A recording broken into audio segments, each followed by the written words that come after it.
On nous l'avait promis il y a 10 ans avec les Google Glass et ça avait été un échec cuisant.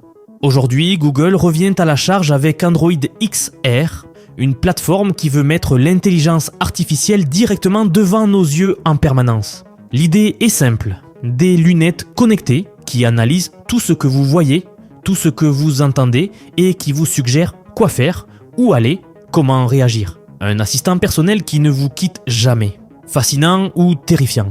Car si les applications semblent pratiques, les questions éthiques sont nombreuses. Voulons-nous vraiment d'une IA qui observe et analyse chaque instant de notre vie ?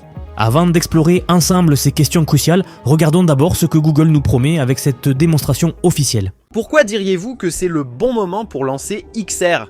Tout au long de l'histoire de l'informatique, nous avons utilisé l'écran rectangulaire comme support d'affichage, que ce soit sur les moniteurs, les ordinateurs portables, les tablettes ou les téléphones. XR a le pouvoir de dépasser ses limites.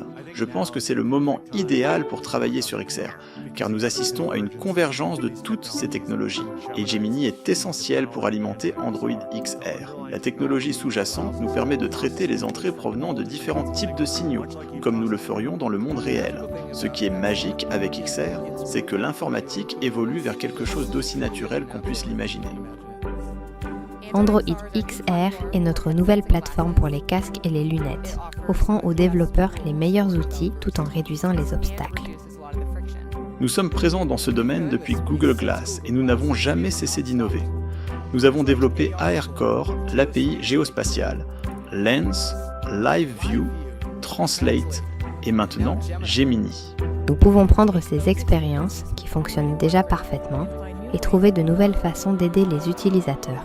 Concernant les casques et les lunettes, nous considérons les casques comme des produits épisodiques que l'on utilise pour une raison spécifique. Par exemple, pendant que vous regardez le match, Gemini pourrait analyser tous les aspects du grand chelem de Freddy. C'est l'incarnation la plus viscérale de tout espace 3D ou environnement spatial imaginable. J'ai hâte de spatialiser d'anciennes vidéos.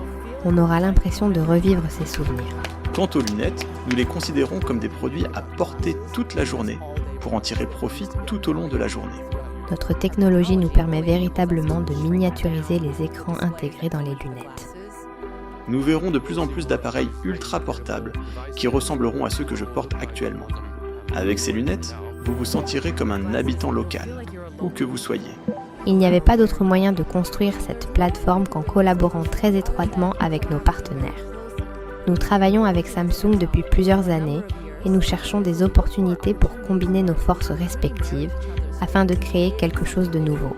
Du logiciel à l'expérience utilisateur, en passant par le matériel, les équipes des deux entreprises ont travaillé sans relâche, comme une seule entité, pour construire une puissante plateforme XR. Nous avons appris que nous pouvions construire les meilleures plateformes avec un écosystème de développeurs, de designers et de fabricants d'appareils. Une collaboration approfondie est nécessaire pour apporter la meilleure solution possible à l'écosystème, à la plateforme et aux utilisateurs. Seul on va plus vite, mais ensemble on va plus loin. Et c'est uniquement en travaillant ensemble que nous y parviendrons.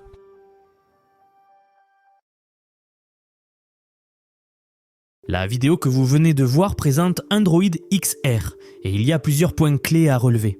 D'abord, Google fait une distinction intéressante entre deux types d'appareils. Les casques et les lunettes. Les casques sont présentés comme des appareils épisodiques, qu'on utilise pour des moments précis, regarder un film, jouer à un jeu ou même revivre ses souvenirs en 3 dimensions. Les lunettes, elles, sont conçues pour être portées toute la journée. Ce qui est frappant, c'est l'intégration de Gemini, leur IA. Dans la démo, on la voit analyser en temps réel l'environnement. Elle lit des menus, donne des directions, traduit des conversations. C'est comme avoir un assistant personnel qui voit le monde à travers vos yeux. Google insiste beaucoup sur le côté naturel de l'interaction. Plus besoin de sortir son téléphone ou de taper sur un clavier, vous parlez simplement à vos lunettes comme vous parleriez à quelqu'un. C'est ce qu'ils appellent rendre l'informatique aussi naturelle que possible. Techniquement, cette plateforme s'appuie sur des années de développement. Google rappelle son expérience depuis les Google Glass, en passant par AirCore, leurs API géospatiales, Google Lens, tout cela converge aujourd'hui dans Android XR. Un détail important, le premier appareil sera un casque développé avec Samsung, le projet Muon prévu pour l'année prochaine. C'est un choix stratégique intéressant. Commencez par un casque plus immersif avant de passer aux lunettes de tous les jours. Ce qui est particulièrement notable, c'est l'accent mis sur l'intégration avec les applications Android existantes. YouTube, Google Maps, Google Photos, tout est censé fonctionner directement. C'est clairement un avantage concurrentiel face à Apple et son Vision Pro. Mais ce qui me frappe le plus dans cette présentation, c'est ce qu'on ne nous dit pas. On ne parle pas de la durée de batterie, du prix, ni surtout de ce que deviennent toutes les données collectées par ces lunettes qui voient et entendent tout. Ce qui rend tout cela possible aujourd'hui, ce n'est pas une seule innovation, mais la convergence de plusieurs technologies. La miniaturisation des composants permet enfin de créer des lunettes qui ressemblent à des lunettes normales. L'intelligence artificielle, avec Gemini, est désormais assez puissante pour analyser notre environnement en temps réel. Et surtout, la collaboration entre Google, Samsung et Qualcomm apporte l'expertise nécessaire en matériel, logiciel et puissance de calcul. C'est cette combinaison qui pourrait faire la différence avec les échecs précédents, comme les Google Glass. Parlons maintenant des applications concrètes, et elles sont nombreuses. Prenons quelques exemples qui pourraient vraiment changer la donne. Pour les personnes malentendantes, imaginez des sous-titres en temps réel pour chaque conversation. Plus besoin de lire sur les lèvres ou de demander aux gens de répéter. La traduction instantanée qu'on voit dans la démo pourrait transformer la vie des sourds et malentendants. Dans le domaine professionnel, pensez à un plombier ou un électricien qui garde les mains libres tout en ayant accès à des schémas techniques en réalité augmentée. Ou un chirurgien qui peut voir des données vitales sans quitter le patient des yeux. Regardez ce petit extrait qui illustre parfaitement cela. Hey Gemini, how should I hang these shelves?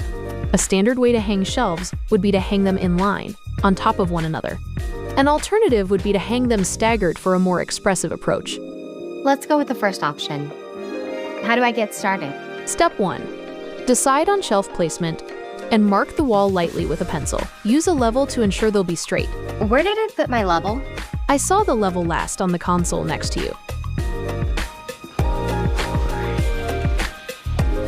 Place the level on top of the shelf and adjust until the shelf is even.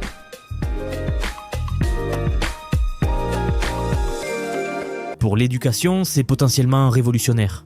Un professeur pourrait voir en temps réel si ses étudiants comprennent grâce à l'analyse de leurs expressions. Les élèves pourraient visualiser des concepts complexes en 3 dimensions, que ce soit une molécule d'ADN ou le système solaire. Dans notre vie quotidienne, la navigation devient intuitive. Plus besoin de regarder votre téléphone toutes les 30 secondes dans une ville inconnue. Les directions s'affichent naturellement dans votre champ de vision. Vous pourriez même avoir des informations contextuelles sur les bâtiments que vous regardez, les restaurants que vous croisez. Regardez ce nouvel extrait qui illustre parfaitement cela. Hey Gemini, what have I missed in the besties group chat? Nee and Sarah are discussing meeting later today at Gio's Pizza to celebrate Kelsey's promotion and are wondering if you can make it. Are there any vegan options there? Yes, reviews rave about the mushroom penny pasta. Great. Tell the group I'll be there. Oh, and can you send the pic of the blue just to let them know what I'll be wearing tonight? How's this? Awesome. Send it. Is there a store where I can get a card for Kelsey nearby? Serendipity Cards is a good choice. Let's go.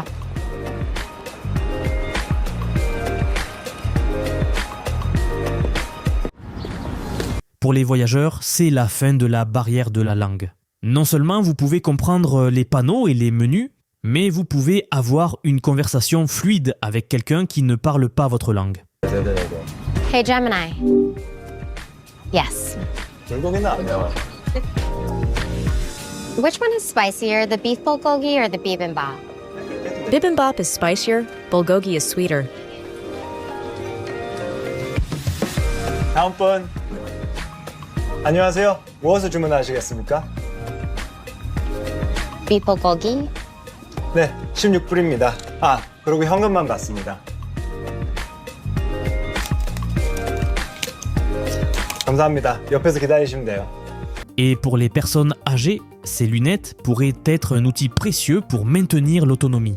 Elles pourraient rappeler la prise de médicaments, aider à retrouver des objets égarés, ou même alerter les proches en cas de chute. Mais attention, et c'est important, toutes ces applications, aussi prometteuses soient-elles, soulèvent des questions cruciales sur notre dépendance à la technologie. Arrêtons-nous un instant sur les zones d'ombre de cette technologie, car elles sont nombreuses et préoccupantes. D'abord, imaginons une panne. Si nous devenons dépendants de ces lunettes pour traduire, naviguer ou même nous souvenir de nos tâches quotidiennes, que se passe-t-il quand la technologie défaille? Nos compétences naturelles risquent de s'atrophier, comme déjà certains ne savent plus s'orienter sans GPS. Ensuite, parlons de données personnelles. Ces lunettes vont voir tout ce que vous voyez, entendre tout ce que vous entendez. Une mine d'or pour Google. Où vont ces données? Qui y a accès? Comment sont-elles utilisées? La question de la vie privée se pose non seulement pour l'utilisateur, mais aussi pour tous ceux qui l'entourent, filmés et analysés à leur insu. Et quid de la manipulation subtile? Quand vos lunettes vous suggèrent un restaurant, est-ce vraiment le meilleur choix pour vous ou le plus rentable pour Google? Cette technologie pourrait redéfinir notre façon de percevoir le monde, en filtrant constamment la réalité à travers l'algorithme d'une entreprise privée. Il y a aussi la question de l'impact social. Dans un monde où chacun porte ses lunettes, que devient l'authenticité des interactions humaines? Quand votre interlocuteur vous parle, regarde-t-il vraiment vos yeux ou lit-il des informations sur vous dans son affichage? Ces questions ne sont pas juste théoriques, elles nécessitent des réponses claires avant que cette technologie ne se généralise. Car une fois qu'elle sera adoptée massivement, il sera trop tard pour encadrer ces dérives. Soyons clairs, cette technologie arrive qu'on le veuille ou non. La vraie question n'est pas si, mais comment on va l'utiliser. Ce qu'il faut, c'est un cadre légal, pas des règles vagues. Je ne vais pas vous mentir. Malgré tous les risques que je viens de vous présenter, je vais les tester. Ce n'est pas de la curiosité naïve. C'est probablement la plus grosse révolution technologique depuis l'iPhone. On parle d'un changement fondamental dans notre façon d'interagir avec le monde. Comme avec les smartphones, il y aura ceux qui deviendront accros, ceux qui les rejetteront complètement et ceux qui trouveront un équilibre. La différence, c'est que cette fois, la technologie sera littéralement devant nos yeux. Pas dans notre poche, pas sur notre bureau, dans notre champ de vision. C'est pour ça que j'insiste tant sur les dangers. Parce que si on se plante, on ne parle pas juste d'une appli qui bouffe notre temps, on parle d'une technologie qui pourrait modifier fondamentalement notre perception de la réalité. Mais en même temps, pensez aux possibilités. Un monde où la barrière de la langue n'existe plus, où l'expertise technique est instantanément accessible, où l'information dont vous avez besoin apparaît naturellement, sans avoir à la chercher. Si vous voulez mon avis, la clé ne sera pas dans la technologie elle-même, mais dans notre capacité à l'utiliser intelligemment. Il faudra savoir quand les mettre et surtout quand les enlever. Certains moments de la vie doivent rester purement humains, sans filtre numérique. Je serai dans les premiers à les tester, mais je le ferai avec les yeux grands ouverts, sans les lunettes, bien sûr. Dites-moi en commentaire si vous seriez prêt à franchir le pas. Et surtout, pourquoi ou pourquoi pas. A plus!